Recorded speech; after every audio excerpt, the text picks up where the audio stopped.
नमस्कार दोस्तों इस देश की राजनीति अंगड़ाई ले रही है। बीते 10 साल में इस देश के प्रधानमंत्री नरेंद्र मोदी कितना बदल गए हैं। इन बीते 10 सालों के भीतर विपक्ष के नेता राहुल गांधी कितना बदल गए हैं। लेकिन इस देश के भीतर राजनीति का परीक्षण तो चुनावी जीत हार से होती है। और ऐसे में सियासी तौर पर पहली बार इस देश के भीतर भारतीय जनता पार्टी या कई प्रधानमंत्री नरेंद्र मोदी इस बात को समझ गए कि हरियाणा की राजनीतिक जमीन अब भारतीय जनता पार्टी के अनुकूल नहीं रही है। तो ऐसे में खुले तौर पर इस बात को स्वीकार करने से आप प्रधानमंत्री चूक भी नहीं रहे हैं कि दरअसल भारतीय जनता पार्टी के हार के बदले अब कांग्रेस की जीत हो चली है।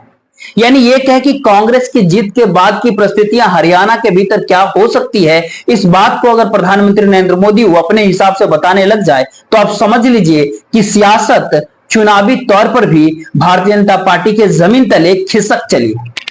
और यूं कहे तो सियासी तौर पर कांग्रेस के भीतर का बदलाव अगर विपक्ष के नेता राहुल गांधी के जरिए समझिए तो पहली बार वह इस भारत देश के सामाजिक आर्थिक राजनीतिक परिस्थितियों को लेकर जिस तरीके से मौजूदा सियासत नरेंद्र मोदी सत्ता के ऊपर चोट कर रहे हैं, यह उनके अपने सियासी ट्रांसफॉर्मेशन की एक अलग ही पहचान होती है। इस पूरी अंगड़ाई लेते हुई राजनीति के भीतर आज हरियाणा खड़ा होता है या फिर यह कह कि इस भारत देश के भीतर की मुफलिसी और गरीबी खड़ी होती है। इस दौर में क्या देश के प्रधानमंत्री नरेंद्र मोदी कॉरपोरेट मित्रों के साथ इतना हिल मिल गए हैं कि वो बीते 10 साल पहले जिन बातों का जिक्र देश के आम लोगों के साथ जुड़कर किया करते थे, उनकी बातों को रखा करते थे, इस दौर में उन्हें सिर्फ विदेशी पूंजी, विदेशी इन्वेस्टमेंट, अमेरिकी रंग, यही तमाम सारी चीजें उनके आसपास घुमड़ती है क्या। दूसरी तरफ विपक्ष के नेता राहुल गांधी या यूं कहे कांग्रेस के नेता राहुल गांधी, उनके अंदर इतना बड़ा परिवर्तन आ गया कि वो सियासी तौर पर इस भारत देश के भीतर के उस पर्दे को हटाने से वो चूक नहीं रहे हैं जहां पर इस भारत देश की सच्चाई, इस भारत देश की हकीकत, मौजूदा राजनीतिक सत्ता की कॉर्पोरेट नीति या फिर इस भारत देश के भीतर की उस लूट को सामने रख पाए जिससे इस भारत देश की आम जनता बेरोजगारी में जी रहे हैं, जिसके जरिए इस देश में टैक्स की वसूली की जा रही है। ये काफी अपने आप में उलझा हुआ सवाल आपको लग सकता है, लेकिन सवाल है कि आज दो रैलियां होती है। एक रैली प्रधानमंत्री नरेंद्र मोदी की हरियाणा के सोनीपत में, दूसरी रैली विपक्ष के नेता राहुल गांधी की जम्मू कश्मीर के भीतर रैली। सोनीपत की रैली को सफल बनाने के लिए भारतीय जनता पार्टी इंतजार कर रही थी कि शायद कुमारी शैलजा प्रधानमंत्री नरेंद्र मोदी की रैली में भारतीय जनता पार्टी का दामन थाम लेंगे, लेकिन उससे पहले उन्होंने कह दिया मेरा सौ कांग्रेस के तिरंगे में लिपट करके ही जाएगा।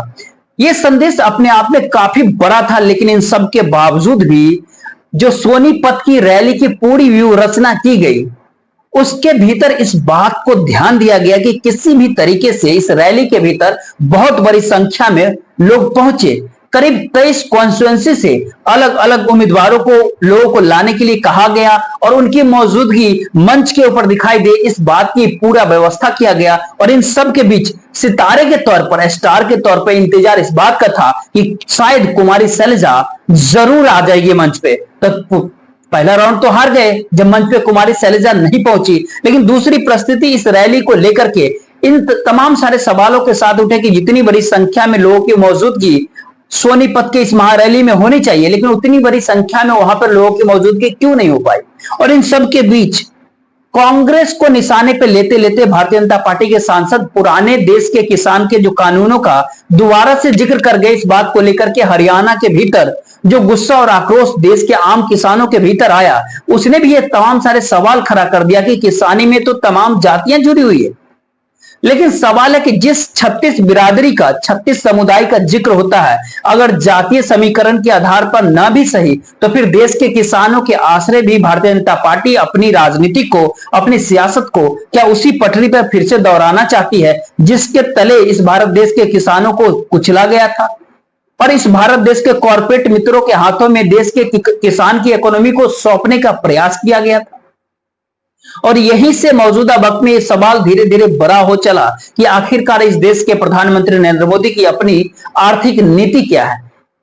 इस आर्थिक नीति के दायरे में देश के किसानों का कोई महत्व है या फिर नहीं है। इन तमाम सारे सवालों का जवाब विपक्ष के नेता राहुल गांधी अपने तौर पर देते चले गए, लेकिन हरियाणा के सोनीपत की रैली के भीतर प्रधानमंत्री नरेंद्र मोदी ने इस बात को मान लिया कि दरअसल कांग्रेस हरियाणा के चुनाव में जीत जाएगी। गलती से एक बार नहीं, दो बार नहीं, 3 बार नरेंद्र मोदी ने कहा, गलती से अगर कांग्रेस जीत गई हरियाणा के चुनाव तो सामान्य तौर पर प्रधानमंत्री नरेंद्र मोदी, आप ध्यान दीजिएगा, तो राजस्थान के चुनाव हो, छत्तीसगढ़ का चुनाव हो, मध्य प्रदेश का चुनाव हो, इन तमाम जगहों पर वह इस बात का जिक्र किया करते थे कि हम जीत रहे हैं, ये मोदी की गारंटी है। और इस समय में गलती से कांग्रेस जीत गई तो नरेंद्र मोदी के द्वारा इस तरह के शब्द जरा देखना चाहिए। गलती से भी मेरे शब्द लिख कर देखना भाइयों, हरियाणा का मुझ पे हक है, इसलिए मैं अपनी बात आपके सामने बड़े विश्वास से कह रहा हूं। याद रखना, गलती से भी कांग्रेस आ गई तो अपने झगड़ों में ही हरियाणा को बर्बाद करके छोड़ेंगे।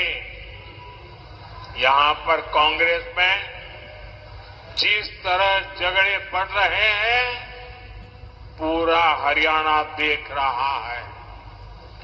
कांग्रेस को वोट देना यानी हरियाणा की स्थिरता और विकास को दांव पर लगाना है।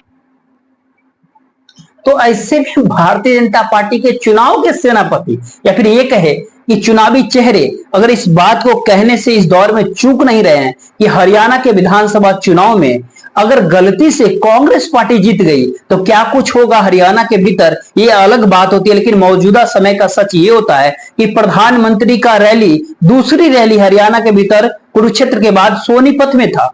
व्यू रचना सलीके से होनी चाहिए थी, लेकिन व्यू रचना करने वाले भारतीय जनता पार्टी के चाणक्य तो इस दौर में महाराष्ट्र के भीतर मौजूद हैं। भारतीय जनता पार्टी के किला ढा ढा करके वहां गिर न जाए, इस बात को बचाने में जुड़े हुए हैं और नासिक और ओलापुर के बीच आज मौजूद हैं। देश के गृह मंत्री अमित शाह कार्यकर्ताओं से वहां मिल रहे हैं, क्योंकि उनको भी पता है कि हरियाणा के भीतर परिस्थितियां भारतीय जनता पार्टी के साथ अब चल नहीं पा रही है। लेकिन मौजूदा वक्त में प्रधानमंत्री नरेंद्र मोदी, क्योंकि आरएसएस संघ से निकले हुए प्रचारक हैं और प्रचारक कभी भी सियासी तौर पर कभी हार मानता नहीं है, अपने विचारों को लेकर के वो अपनी बात को रखने के लिए हमेशा से बेचैन रहता है। और शायद यही वो बड़ा सवाल है कि जिस रंग में प्रधानमंत्री नरेंद्र मोदी अमेरिका से लौटे भारत, क्या उसी रंग को वह हरियाणा के भीतर परोसना चाहते हैं? आज लगता है कि इन दो रास्तों को समझ लीजिए। एक तरफ हरियाणा के सोनीपत का रैली का फ्लॉप होना, कुमारी शैलजा का प्रधानमंत्री नरेंद्र मोदी के मंच पर नहीं आना, जिन मुद्दों के आश्रय हरियाणा के विधानसभा चुनाव में नरेंद्र मोदी वोट मांगते वो बात निकल करके आ नहीं रही थी। और कांग्रेस के जीत की तरफ यदि नरेंद्र मोदी का ध्यान चला गया तो ठीक इसके समानांतर इस भारत देश के आर्थिक का रास्ता किस तरीके से कॉर्पोरेट मित्रों के हाथों में थमा दिया गया। और इस भारत देश के भीतर बेरोजगारी सबसे ज्यादा अगर हरियाणा के भीतर है, तो फिर ऐसे में हरियाणा के नौजवानों के लिए भी ये मैसेज विपक्ष के नेता राहुल गांधी अपने तौर पर देना चाहते रहे हर वक्त कि दरअसल इस भारत देश में अगर सब कुछ उस कॉर्पोरेट मित्रों के हाथों में सौंप दिया जाएगा तो फिर जिनको अपना मुनाफा केवल बनाना है और अपने नेटवर्थ को बढ़ाना है, तो फिर आपके हाथ में हमेशा खाली रहेंगे, आप इससे बच नहीं सकते। यानी ये कहे कि आपके पास इस दौर में कुछ भी नहीं बचेगा। बहुत ही सलीके और बहुत ही तथ्यवार तरीके से, सिलसिलेवार तरीके से इस देश में ढहते हुए मैन्युफैक्चरिंग सेक्टर, इस देश में डगमगाई हुई एमएसएमई की परिस्थितियां, इस भारत देश की भीतर नोटबंदी और जीएसटी को लागू करने के तरीकों के आश्रय इस देश के लोगों के ऊपर बढ़ता हुआ बोझ और इन तमाम सारे बातों को जिस तरीके से विपक्ष के नेता राहुल गांधी ने रखा, वह एक ही झटके में भारत देश के सामाजिक, आर्थिक, राजनीतिक परिस्थितियों का एक ऐसा उभार होता है जो शायद आने वाले समय में इस भारत देश की मौजूदा पूंजी के ऊपर टिकी इकोनॉमी से समानांतर एक सामाजिक परिस्थितियों की इकोनॉमी को खड़ा करने की दिशा में आगे बढ़ेगा, या फिर ये संघर्ष का रास्ता अब चुनावी जीत हार के साथ राज्य दर राज्य बड़ा होते जाएगा। यह बात भी आप समझने की मौजूदा वक्त में जरूरत आ पड़ी है। विपक्ष के नेता राहुल गांधी जिस अंदाज में कह रहे थे, उन बातों के पीछे इस भारत देश के सामाजिक, आर्थिक, राजनीतिक परिस्थितियों का पूरा लब्बो लुभाव होता है, जिसमें एक तरफ इस देश के प्रधानमंत्री नरेंद्र मोदी कॉर्पोरेट प्रेमी होते हैं, लेकिन दूसरी तरफ विपक्ष के नेता राहुल गांधी उन जख्मों को उभार रहे हैं जो इस देश के भीतर आर्थिक जख्म लग। देखिए, सरकार अदानी अंबानी जैसे अरबपतियों के लिए चलती है।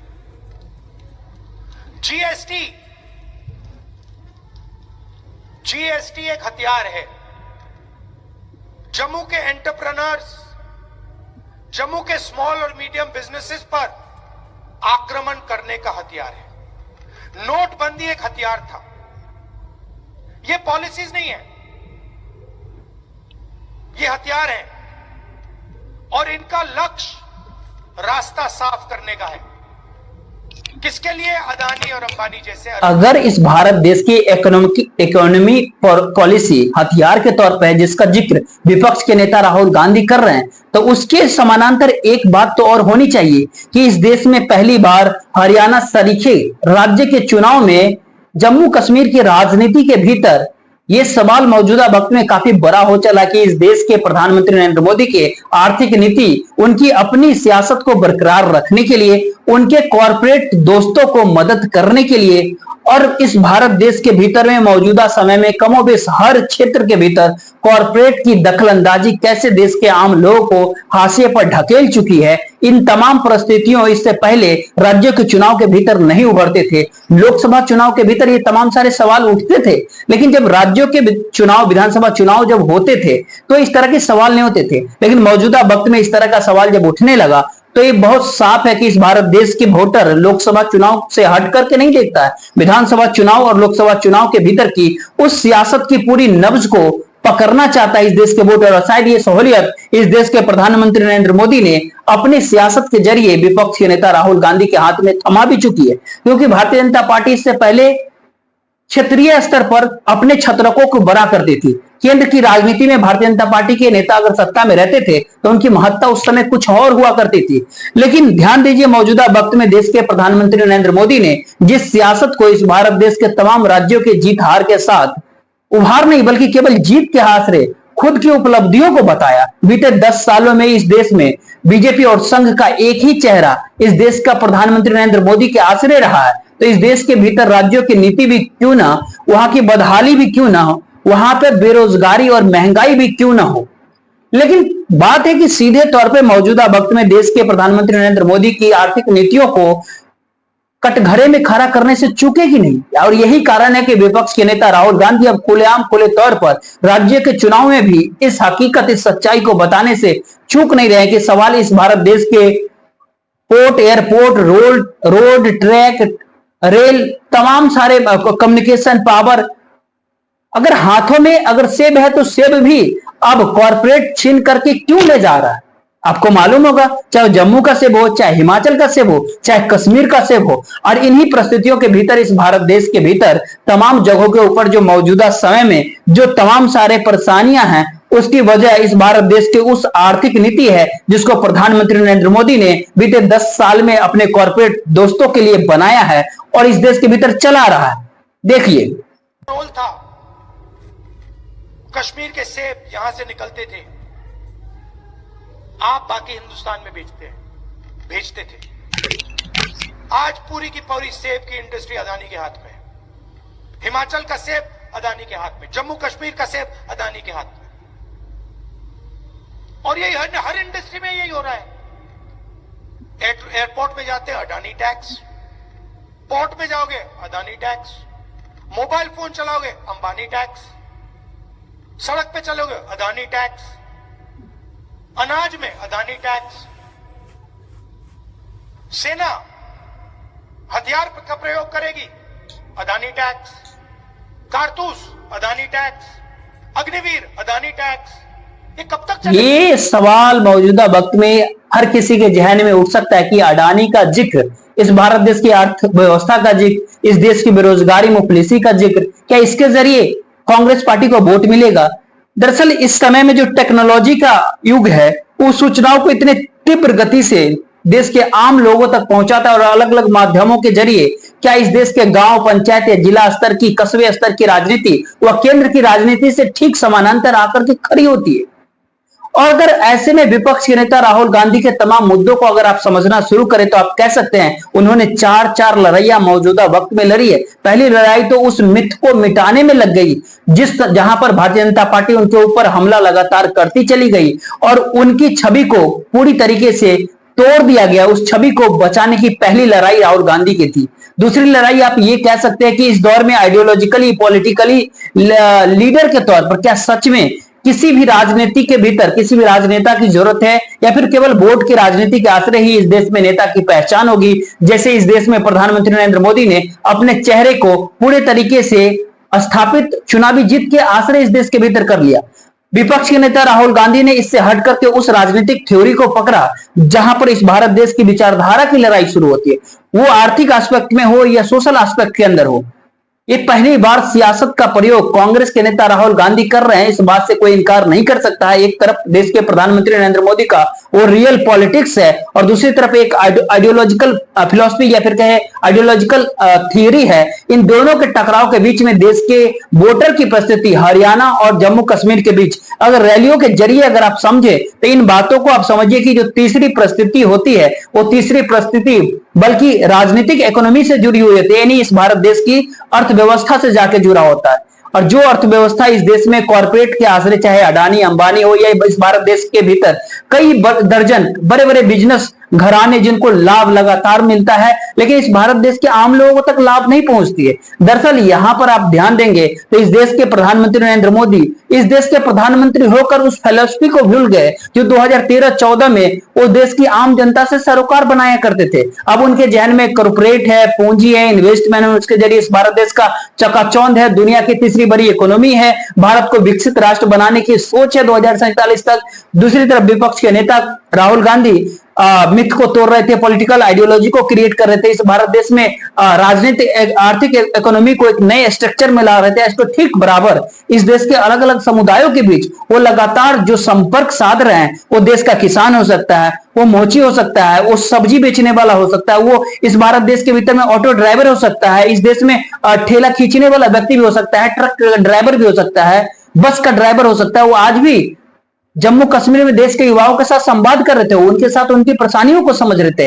ये संदेश दरअसल बताता है कि इस देश के भीतर की सियासत अब मौजूदा वक्त में चुनावी परिस्थितियों के अंदर भी उन तमाम स्थितियों को नए तरीके से ढालना चाहती है इस देश के भीतर, जिसको लेकर के इस देश में तमाम नेता चुनावी जोर तोड़ के भीतर चुप रह जाते थे, खामोश रह जाते थे। शायद यही वो बड़ा कारण है कि हरियाणा के विधानसभा चुनाव के भीतर सोनीपत की रैली आज इसलिए भी फ्लॉप हो गई क्योंकि इस देश के प्रधानमंत्री नरेंद्र मोदी के पास कहने के लिए भारत से सरोकार से जुड़ी हुई कोई भी आर्थिक नीति का कोई हिस्सा नहीं होता है, उनकी अपनी आर्थिक नीति का कोई ढांचा नहीं होता है। और ये बात बताने से वो चुके नहीं कि मैं अमेरिका से आया हूं, मैं बड़े बड़े कॉर्पोरेट घराने से लौटा हूं, सभी खूब इन्वेस्ट करेंगे इस देश में, हम रहेंगे तो इन्वेस्ट करेंगे, दूसरे अगर कोई आ जाएंगे तो फिर इन्वेस्ट नहीं करेंगे। और शायद एक उनकी राजनीतिक हार इस वक्तव्य के भीतर हरियाणा के सोनीपत के मंच से नजर आने लगा। देखिए, कल रात को ही मैं अमेरिका से लौटा हूं। अमेरिका में मेरी मुलाकात दुनिया के बड़े बड़े नेताओं से, बड़ी बड़ी कंपनियां चलाने वालों से हुई। जिन कंपनियों के सीईओ से मैं मिला, एक एक कंपनी लाखों करोड़ रुपए के कारोबार कम करती है। मैंने उन्हें भारत के नौजवानों के टैलेंट के बारे में बताया। साथियों, पिछले 10 साल में पूरी दुनिया में भारत पर भरोसा बढ़ा है। जाहिर सी बात है, यहां पर कोई भी ये सवाल देश के प्रधानमंत्री नरेंद्र मोदी से पूछ सकता है या फिर उसके मन में तमाम सारे सवाल उठ सकते हैं कि बीते 10 साल से, यानी ये कहे कि 2014 से न केवल केंद्र में बल्कि हरियाणा के भीतर भी तो भारतीय जनता पार्टी की सरकार है। इस समय में कितना इन्वेस्टमेंट आया, बीते 10 साल में इन्वेस्टमेंट आया तो उसका कितना लाभ नौजवानों को मिला, युवाओं को मिला, कितना नौकरियां पैदा हुई, मैन्युफैक्चरिंग फैक्टर सेक्टर जो हरियाणा में नेगेटिव में क्यों चला गया? एक समय में गुरुग्राम का इलाका, फरीदाबाद का इलाका चकाचौंध रहता था, वहां की दुकानें आज बंद क्यों हैं? चकाचौंध बंद क्यों हो गया? अंधेरा क्यों समाया हुआ है? इस देश के भीतर मजदूरों, किसानों को सवाल, उससे भी हरियाणा लगातार जूझ रहा है। इन तमाम सारे सवालों का जवाब आपको कहीं मिलेगा नहीं, क्योंकि मौजूदा वक्त में सवाल यह होता है कि क्या सच में इस भारत देश के भीतर की राजनीतिक सत्ता पूरी तरह से उस कॉरपोरेट मित्रों के हथेली में समा गई है जिसकी पूंजी के आश्रय उसको चुनावी जीत मिल जाती है, और चुनावी जीत सियासी तौर पर तिक्रमों के आश्रय कैसे कैसे राज्यों के भीतर सरकारों को तोड़ जोड़ करके किया गया, क्या उस दिशा को, क्या महत्वपूर्ण मौजूदा दिल्ली की सत्ता इस बात को मानती है? और वही इसकी पहचान बीते 10 साल में है। अगर हरियाणा के विधानसभा चुनाव के भीतर जो रैली है, सोनीपत की रैली में अगर कहते हैं कि गलती से कांग्रेस अगर हरियाणा का चुनाव जीत गई, उसके बाद वो हरियाणा अमेरिका का जिक्र करते हैं, तो अगला सवाल कोई भी कर सकता है कि क्या सच में हरियाणा में अब परिणामों का इंतजार भारतीय जनता पार्टी कर रही है? क्योंकि चुनाव का परिणाम अगर 90 हरियाणा के 90 विधानसभा की सीटों में अगर 45 से आसपास, यानी 2-4 सीट कम है, 2-4 सीट ज्यादा भी अगर कांग्रेस को मिल जाए, तो भी कांग्रेस तोड़फोड़ करने की स्थिति से चुकेगी नहीं, उसका ऑपरेशन लोटस शुरू हो जाएगा, क्योंकि पैसा अथाह होता है। और इस समय में कॉर्पोरेट का सब कुछ भारतीय जनता पार्टी के साथ स्टेक पे लगा हुआ है। बीते 10 सालों के भीतर जितनी पूंजी इस देश के कॉर्पोरेट मित्रों का लगा, क्या उसको एक झटके में गंवाने के लिए तैयार होगी? 4-5 राज्यों के भीतर एक हरियाणा भी आता है जहां बहुत बड़ी संख्या में कॉर्पोरेट की पूंजी लगी होती है। उस कॉर्पोरेट की पूंजी में इस भारत देश के बड़े बड़े कॉर्पोरेट की हिस्सेदारी होती है। सियासी तौर पर हरियाणा के बाद महाराष्ट्र के भीतर चुनाव होने हैं, और ऐसे में कॉर्पोरेट अगर अपनी पूरी साख या फिर कहे पूरा पैसा इस दौर में मोदी सरकार के पीछे अगर स्टेक पे लगा दिया है, तो क्या इस बात को गंवाने के लिए तैयार रहेगा? क्या इन हालातों में क्या जोड़ तोड़ की परिस्थिति में सबको सारी पोटली खोल देगा? यह एक सियासी मशक्कत है जो देश की आम जनता से, वोटर से नहीं हो पाया, वो कॉर्पोरेट के पैसे से क्या अमल में लाया जा सकता है? लेकिन वही दूसरी तरफ इसके उलट अगर देखें तो पहली बार इस देश में यह भी नजर आपको आएगा कि एक समय कांग्रेस भी आसमान में उड़ा करती थी। उस दौर में भारतीय जनता पार्टी स्वदेशी का जिक्र करती थी, विदेशी इन्वेस्टमेंट को गलत कहती थी। इस देश के राजनीतिक सेक्टर में, स्ट्रेटेजिक सेक्टर में बिल्कुल भी नहीं चाहते थे कि पश्चिमी पूंजी आए, लेकिन इस समय में मौजूदा वक्त में सब कुछ पलट गया। अगर वर्तमान नरेंद्र मोदी की सत्ता, बीजेपी की सत्ता स्वदेशी से निकल करके विदेशी पूंजी के आश्रय चल रही है, प्रधानमंत्री नरेंद्र मोदी जो संघ के प्रचारक के तौर पर जिनकी ट्रेनिंग हुई, वो धीरे धीरे करके अपने आप में तब्दीली लाते लाते पूरे तरीके से दुनिया के बड़े कॉर्पोरेट के भीतर अपनी सत्ता की ताकत देखने लगे, देश की आम जनता को भूल गए। और दूसरी तरफ विपक्ष के नेता राहुल गांधी उसी देश की जनता से पूछते हैं कि देखिए, एक तरफ 16 लाख करोड़ की माफी और दूसरी तरफ आपको कोई माफी मिली है क्या? आप जितने टैक्स देते हैं, जो पैसा चुकाते हैं, कर्ज नहीं लीजिएगा तो फिर आप जेल के अंदर रहिएगा, अगर कर्ज नहीं चुकाइएगा तो। लेकिन इन सब के बावजूद भी इस देश की सत्ता आपके तरफ आंख उठाकर नहीं देखती है। यह एक बिल्कुल नई परिस्थिति है मौजूदा भारत के अंदर। देखिए तक चलेगा 16 लाख करोड़ रुपए कर्जा माफ किया है अदानी अंबानी जैसे 25 लोगों का नरेंद्र मोदी। आप शेम कह रहे हो, मगर मैं आपसे पूछना चाहता हूं, जम्मू के छोटे बिजनेस वालों का, जम्मू के किसानों का कितना टैक्स माफ हुआ है? जो आपके युवा 18-19 घंटे पढ़ाई करते हैं, सपना देखते हैं, एजुकेशन के लिए लोन लेते हैं, उनका कितना टैक्स माफ, उनका कितना माफ हुआ है पैसा? उनके कितने बैंक लोन माफ हुए? कोई बीमार होता है, अस्पतालों में लाखों रुपए लग जाते हैं, उनका कितना कर्ज माफ हुआ है? 0। आप अगर बैंक लोन लेते हो और पैसा वापस नहीं देते हो, आपको जेल में डाल देते हैं, जेल में डाल देते हैं। और अंबानी अदानी जैसे लोग बैंक लोन लेते हैं, पैसा वापस नहीं देते हैं, कहते हैं चलो और पैसा ले लो। कितना चाहिए? 1000 करोड़, 2000 करोड़ 50,000 करोड़, 1,00,000 करोड़, जितना चाहिए ले लो। इन तमाम सारी बातों को सुनकर के एक बात तो आपको ऐसा लगेगा कि सच में भारत देश की राजनीति मौजूदा वक्त में अंगड़ाई ले रही है। और राजनीतिक अंगड़ाई का मतलब यह होता है कि इस भारत देश की सामाजिक, आर्थिक, राजनीतिक परिस्थितियां इस देश में राजनीतिक सत्ता के सरोकारों से कभी मैच करती नहीं है। और वहीं दूसरी तरफ मौजूदा वक्त में इस भारत देश की आम जनता और आम वोटरों के बीच मन में जो सवाल है, उन तमाम सारे सवालों का जवाब दे पाने की स्थिति में मौजूदा नरेंद्र मोदी की सरकार यानी भारतीय जनता पार्टी सरकार है नहीं। तो ये ऐसे में जिन समीकरणों के आश्रय इस देश की राजनीति चलाई जाती है, इस देश की राजनीति को साधी जाती है, उसमें पूंजी और पैसा का बहुत बड़ा योगदान है। तो इस देश के भीतर में जातीय समीकरणों अपने अनुकूल देश के तमाम नेताओं को अपने साथ लाकर के साधने की एक सोच होती है। यानी 2-3 ऐसे सवाल मौजूदा वक्त में खड़े हो चले हैं जो हरियाणा के विधानसभा चुनाव, जम्मू कश्मीर के चुनाव परिणामों के बाद और उसके बाद महाराष्ट्र के चुनाव परिणामों को भी अगर उसके भीतर जोड़ दीजिएगा तो 2-3 सवाल शायद देश के सामने मौजूदा वक्त में सबसे बड़ा होगा। पहली बात तो यह होती है कि इस भारत देश के तमाम पॉलिटिकल पार्टियों के भीतर के पुराने नेता अब तक जिन सवालों को उठाया करते थे उसको कोई सुनना दिखाना नहीं चाहता। अगर आप टीवी चैनल स्क्रीन पर अगर आप सोचेंगे मोदी मीडिया की, अगर किसी दूसरे पॉलिटिकल पार्टी के नेता आपको दिखाई दे जाए भाषण देते हुए, आप कभी नहीं देखेंगे। वजह इसके पीछे का बहुत साफ होता है, लोग देखना सुनना नहीं चाहते हैं उसको, क्योंकि मौजूदा वक्त में इस देश के प्रधानमंत्री नरेंद्र मोदी देश के प्रकाष्ठा पर, इस देश के कॉर्पोरेट और पूंजी के आश्रय इस देश में राज करने की दिशा में आगे बढ़ जाते हैं। दूसरी तरफ विपक्ष के नेता राहुल गांधी, कांग्रेस के नेता, कांग्रेसियों के भीतर भी राजनीतिक करने में वो जो एक राजशाही तरीके से जीते थे, उनको भी जमीन पर पटक करके उनको उस राजशाही वाला तरीका बदलवा दिया कि आपको इस देश के आम लोगों से जुड़ना पड़ेगा, पॉलिटिकली, फिलोसफिकली, इंटेलेक्चुअली और तमाम सारे विचारधाराओं के आश्रय जिसको इस देश की जनता पसंद करती है उस आश्रय लाकर के कांग्रेस के बड़े बड़े नेता को राहुल गांधी ने लाकर खड़ा कर दिया। तो क्या इस भारत देश के भीतर हर एक पॉलिटिकल पार्टी के भीतर से एक राहुल गांधी की खोज होगी जो उन बातों को काफी सलीके से रख सकता है?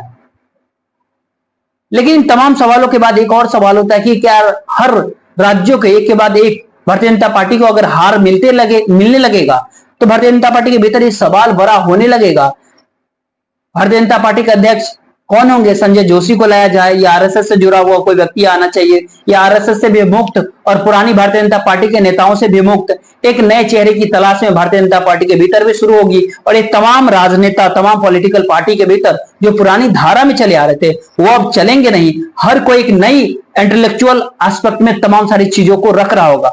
वही अंतिम सवाल, क्या मौजूदा वक्त में इस भारत देश का आम वोटर अगर देश में चुनावी जीत हार के बाद इस भारत देश के भीतर उस सामाजिक, आर्थिक, राजनीतिक परिस्थितियों से दो हाथ करने के लिए अगर तैयार है तो समझ लीजिए इस देश के भीतर मौजूदा वक्त से लेकर के आने वाले वक्त तक सामाजिक संघर्ष उस सियासत के दिशा को तय करेंगे जो सियासत अब तक सोचती रही, कहती रही, सुनती रही, बताती रही, दिखाती रही कि हम ही इस समाज के धारा को जातीय राजनीति के आधार पर तय कर देंगे और पूरा का पूरा पिलर एक झटके में उलट जाएगा और सामाजिक संघर्ष तय करने लगेगा सियासत की दिशा इस देश के भीतर क्या होनी चाहिए। यानी एक सवाल तो बहुत साफ होता है कि 36 बिरादरी का जिक्र हरियाणा विधानसभा चुनाव के भीतर होता है और प्रधानमंत्री नरेंद्र मोदी चुनाव हारते हुए देख चुके हैं।